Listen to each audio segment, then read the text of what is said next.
Good evening. I'm Kim Reynolds, Governor of the great state of Iowa. Like you, I just watched the President's address. I listened as the governor of our state, as a mom and a grandmother of 11 who's worried our country is on the wrong track. We're now 1 year into his presidency, and instead of moving America forward, it feels like President Biden and his party have sent us back in time to the late 70s and early 80s, when runaway inflation was hammering families, a violent crime wave was crashing our cities, and the Soviet Army was trying to redraw the world map. Even before taking the oath of office, the president told us that he wanted to, quote, make America respected around the world again, and to unite us here at home. He's failed on both fronts. The disastrous Afghanistan withdrawal did more than cost American lives. It betrayed our allies and emboldened our enemies. North Korea is testing missiles again at an alarming rate. The Speaker of the House recently warned our Olympic athletes not to speak out against China. And now Russia has launched an unprovoked, full-scale military invasion of Ukraine, an attack on democracy, freedom, and the rule of law. Now all Americans must stand united in solidarity with the brave people of Ukraine as they courageously defend their country against Putin's tyranny as they fight for their freedom. But we shouldn't ignore what happened in the run-up to Putin's invasion, waiving sanctions on Russian pipelines while eliminating oil production here at home, focusing on political correctness rather than military readiness, reacting to world events instead of driving them.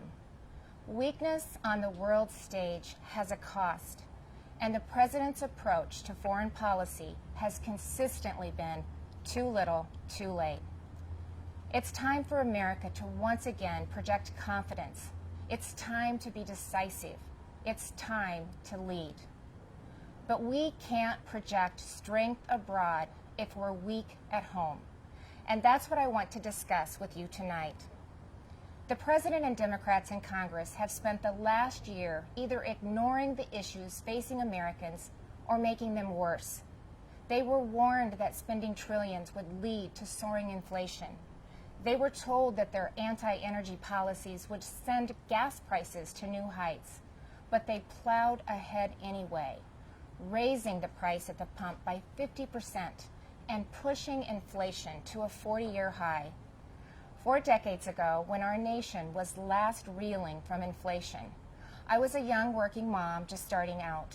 My husband, Kevin, worked days while I watched our girls, and then we would literally switch. We would pass in the yard as he was coming home, and I was leaving to work evenings at the local grocery store.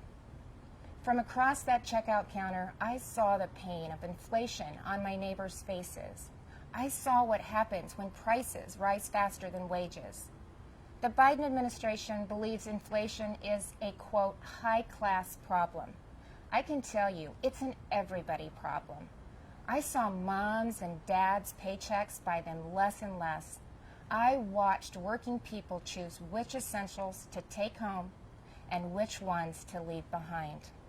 And now President Biden's decisions have a whole new generation feeling that same pain.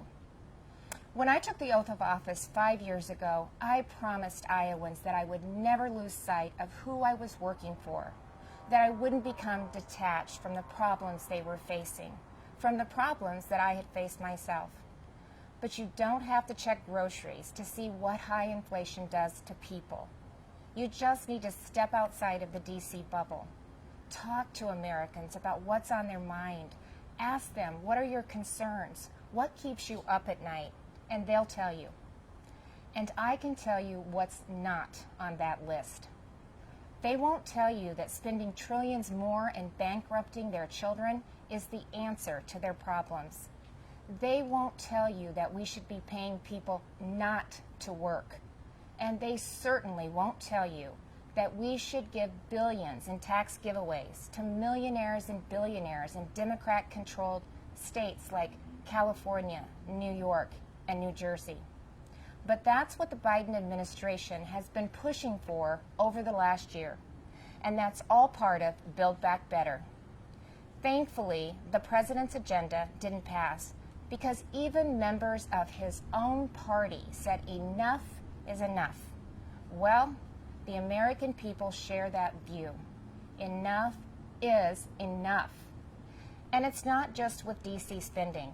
Americans are tired of a political class trying to remake this country into a place where an elite few tell everyone else what they can and cannot say, what they can and cannot believe.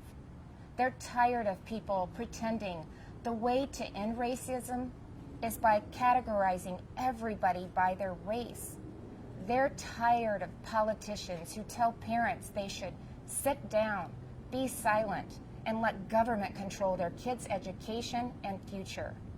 Frankly, they are tired of the theater, where politicians do one thing when the cameras are rolling and another when they believe you can't see them.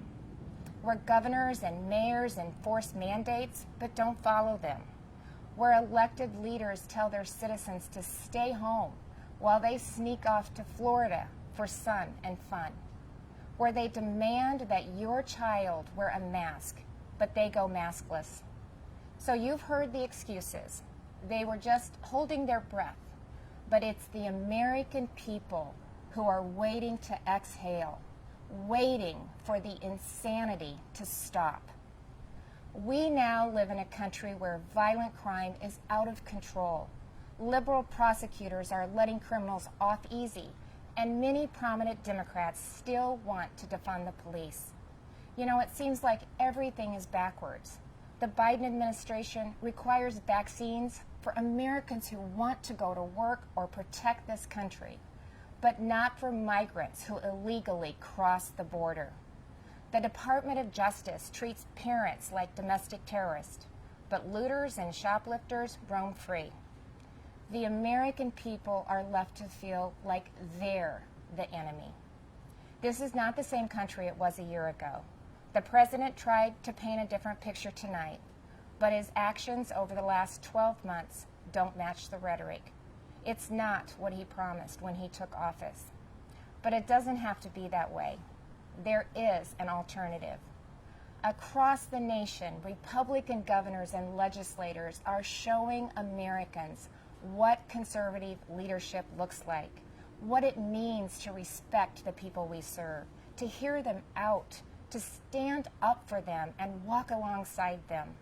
We know that our problems require bold action, but we also know that bold action doesn't have to mean government action. It's Americans making their own decisions for their own families and future. Republican governors face the same COVID-19 virus head-on. But we honored your freedoms and saw right away that lockdowns and school closures, they came with their own significant cost, that mandates weren't the answer.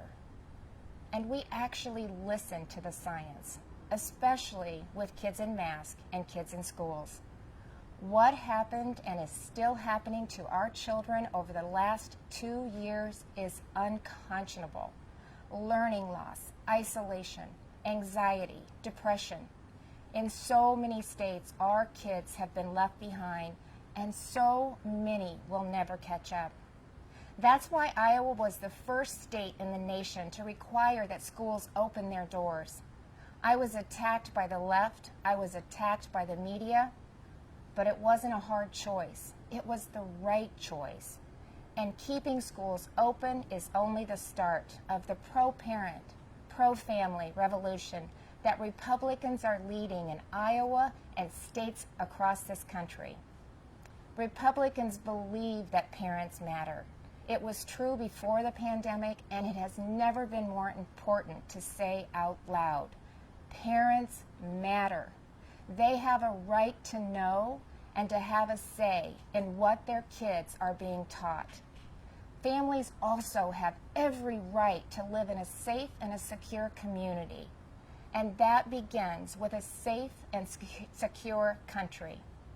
But the Biden administration has refused to secure our border. They've refused to provide the resources to stop human trafficking, to stop the staggering influx of deadly drugs coming into our neighborhoods. They've refused to protect you.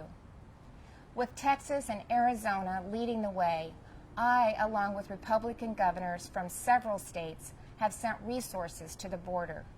And we've actually gone to the border, something that our president and vice president have yet to do since taking office. On the economy, the contrast couldn't be more stark. While Democrats in D.C. are spending trillions, sending inflation soaring, Republican leaders around the country are balancing budgets and cutting taxes because we know that money spent on Main Street is better than money spent on bureaucracy.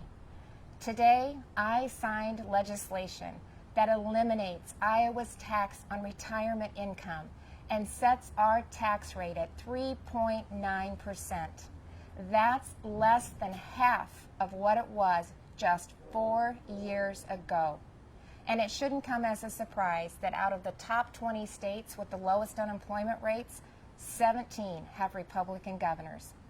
Republicans may not have the White House, but we're doing what we can to fill the leadership vacuum.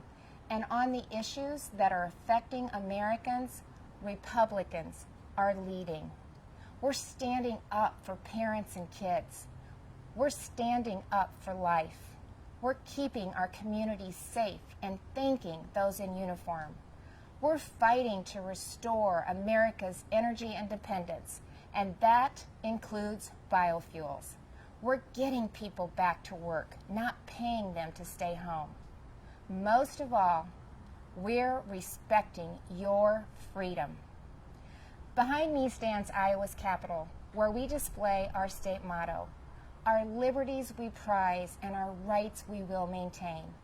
And those aren't just empty words. It's a belief that the greatness of this state and this country lies in our people, not government. You shouldn't have to wake up every morning and worry about the next thing the government is going to do to you, your business, or your children. If we as elected leaders are doing our job, then the government is working well, but operating in the background. It's supporting the ingenuity and spirit of our people, not drowning them out. It's keeping them safe, not restricting their freedom. That's what I believe, that's what Republicans believe, and that's what Republicans are doing. I am so blessed to be the governor of Iowa, where people are humble, hardworking, and patriotic. We take care of each other. And yes, we are, as they say, Iowa nice. But you don't have to be from Iowa to see that those are the values of America at its best, all of America. Over the last few years, I've put my faith in Iowans, and they haven't let me down. I encourage this president to do the same, to put his faith in you, the American people, who have never wavered in your belief in this country, regardless of who leads it. Because you know, you've shown that the soul of America isn't about who lives in the White House. It's men and women like you in every corner of this nation who are willing to step up and take responsibility for your communities, for your neighbors, and ultimately for yourselves.